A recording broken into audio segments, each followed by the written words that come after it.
Hey,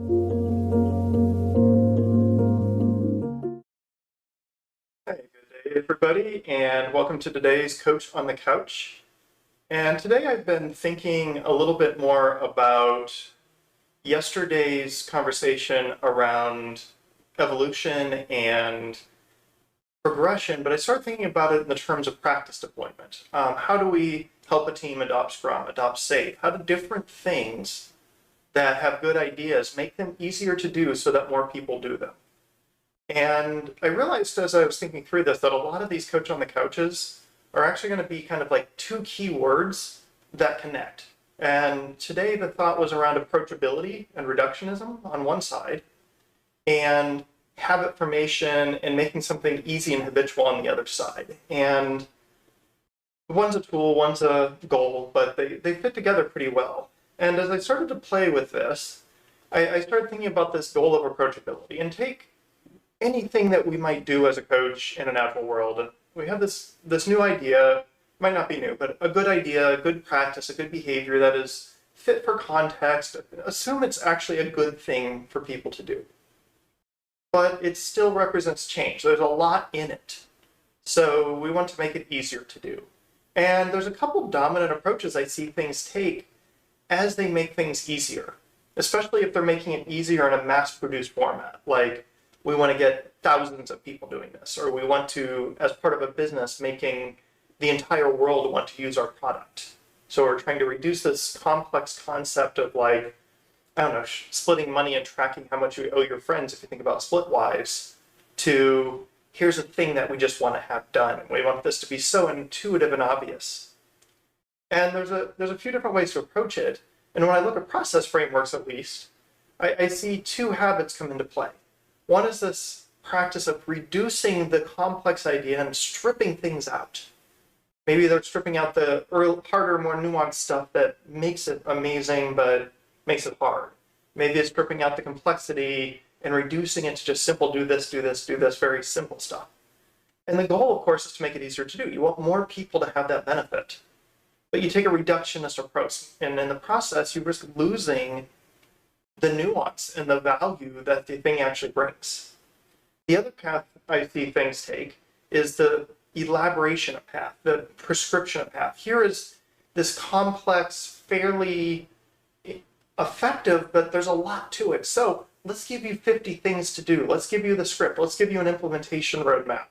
Let's show you through all of the stuff, and it starts to feel rule-bound and prescriptive in the interest of making it easier and more actionable on people. And I started to think, whenever I see two things like this that seem like they're in opposition to each other, I start thinking about what else I could bring to this conversation. What else? What's the third thing that puts a new lens on it that might break this tension and show a more balanced approach? And it so happens I've been going through James Clear's Masterclass on the app, or on the site Masterclass, and his conversations around habit formation have me really thinking about a lot of different things. And I also benefit from Christine Hudson and Veronica Roth, my old co-founders at Elevate, spending a lot of time thinking about habits and the role they play for building better teams and becoming better leaders. So as I started thinking through this morning, I asked myself, what would it take to take something like Scrum and look at it through a lens of what are the habits? What are the new things we're asking people to do? And I didn't break all those down, but there's some things like, well, we're asking people to have a new habit of spending a little time with their team every day. We're asking people to have a new habit of thinking beyond the task and trying to understand what goal it is seeking to achieve. We're trying to have people adopt a habit of sizing everything to fit within a couple of weeks and deliver it before they start new work. We're trying to ask people to start a habit of perhaps pairing with their team in a different way and collaborating in new ways, which means a habit of sitting down at a different computer with somebody more often.